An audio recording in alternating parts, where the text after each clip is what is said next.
pengertian filsafat dakwah dan ruang lingkupnya.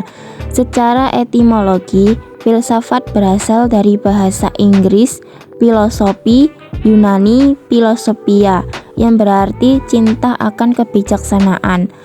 Filsafat adalah ilmu istimewa yang mencoba menjawab masalah-masalah yang tidak dapat dijawab oleh ilmu pengetahuan biasa, karena masalah-masalah tersebut di luar jangkauan ilmu pengetahuan biasa. Filsafat dakwah sendiri menurut Sulistianto menyatakan bahwa filsafat dakwah adalah subdisiplin atau cabang dari filsafat Islam yang secara khusus membicarakan diskursus dakwah dari sudut pandang filosofis Islam, yakni membicarakan hakikat dakwah dan tujuan dakwah, epistemologi, dan aksiologi dakwah. Ontologi ilmu dakwah dan objek kajiannya. Ontologi merupakan bagian dari filsafat sistematis metafisika. Ontologi menyelidiki sifat dasar dari apa yang nyata secara fundamental dan cara-cara yang berbeda, dalam mana entitas dan kategori-kategori logis yang berlainan. Objek yang dikaji ilmu dakwah berkaitan dengan objek kajian ilmu-ilmu keislaman, ilmu-ilmu sosial, dan perilaku-perilaku teknologis lainnya. Epistemologi filsafat dakwah. Epistemologi dakwah adalah usaha seseorang untuk menelaah masalah-masalah objektivitas, metodologi, sumber, serta validas pengetahuan secara mendalam dengan menggunakan dakwah sebagai titik tolak berpikir. Aksiologi dakwah. Aksiologi adalah teori tentang nilai. Aksiologi diperkenalkan oleh Paul Lapie dalam bukunya Logique de la Finte dan F. van Hartman dalam bukunya Grundurtes Aksiologie. Sebagaimana disampaikan Nur Syam yang dikutip oleh Jalaluddin dan Abdullah Idi, bahwa aksiologi adalah suatu bidang yang menyelidiki nilai-nilai atau value. Hakikat dakwah. Hakikat filsafat itu ialah berpikir dengan tertib, bebas, mendalam, sampai ke akar-akarnya. Dengan demikian, berfilsafat artinya menyelidiki hakikat kenyataan berdasarkan pikiran. Posisi filsafat sebagai suatu kegiatan manusia, yakni suatu kegiatan berpikir yang dilakukan oleh manusia untuk menjawab berbagai masalah yang lebih menekankan pada proses, bukan pada hasil yang dicapai. Nilai-nilai filsafat seperti rasionalis, kritis, sistematis, dan universal menjadi hal penting ketika berbicara tentang dakwah, karena nilai-nilai tersebut juga menjadi komponen penting dalam kajian hakikat dakwah. Dasar keilmuan dakwah ditinjau dari aspek epistemologi dalam filsafat.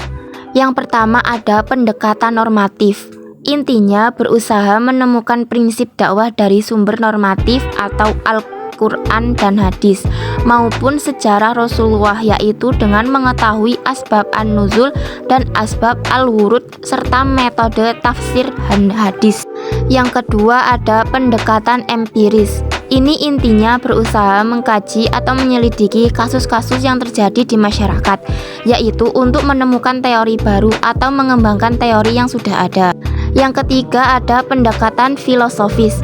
Intinya berusaha mengkaji pemikiran para ulama atau pakar dakwah melalui tulisan atau karyanya. Model-model epistemologi dakwah. Yang pertama ada epistemologis bayani. Secara epistemologis bayani mempunyai arti penjelasan, pernyataan, dan ketetapan. Sedangkan menurut terminologis bayani berarti pola pikir yang bersumber pada nas. Yang kedua ada epistemologi irfani.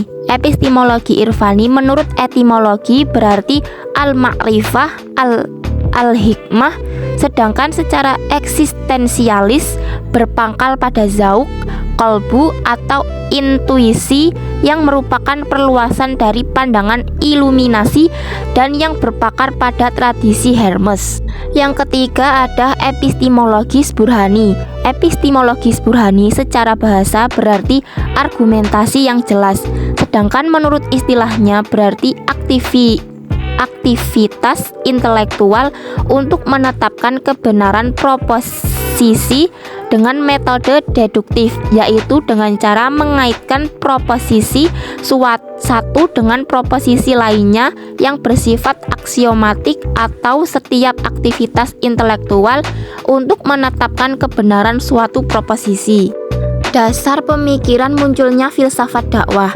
Terkait dengan dasar pemikiran munculnya filsafat dakwah, Sulistianto menjelaskan beberapa hal yang diantaranya: Al-Quran menuntun manusia untuk berfilsafat, Al-Quran mengajak manusia berdialog baik dengan alam maupun dirinya sendiri, dan Al-Quran menghargai penggunaan akal. Hubungan filsafat dan dakwah. Membahas mengenai hubungan antara filsafat dengan dakwah, maka bisa dikatakan bahwa ini sangat berhubungan, karena seperti yang kita ketahui bahwa filsafat adalah induk dari semua ilmu. Sehingga filsafat dan dakwah sangat berhubungan. Dakwah memiliki hubungan yang erat dengan komunikasi karena kegiatan dakwah adalah kegiatan komunikasi, yaitu seseorang atau sekelompok dai mengomunikasikan pesan kepada mitra dakwahnya, baik secara perorangan ataupun kelompok. Tujuan dan fungsi mempelajari filsafat dakwah. Tujuan mempelajari filsafat dakwah secara umum dapat membekali mahasiswa atau dai untuk berpikir kritis, analitis, dan sistematis dalam mengembangkan kegiatan dakwah dan dalam menghadapi berbagai macam persoalan keumatan, serta dapat memberikan solusi alternatif dalam memecah persoalan tersebut.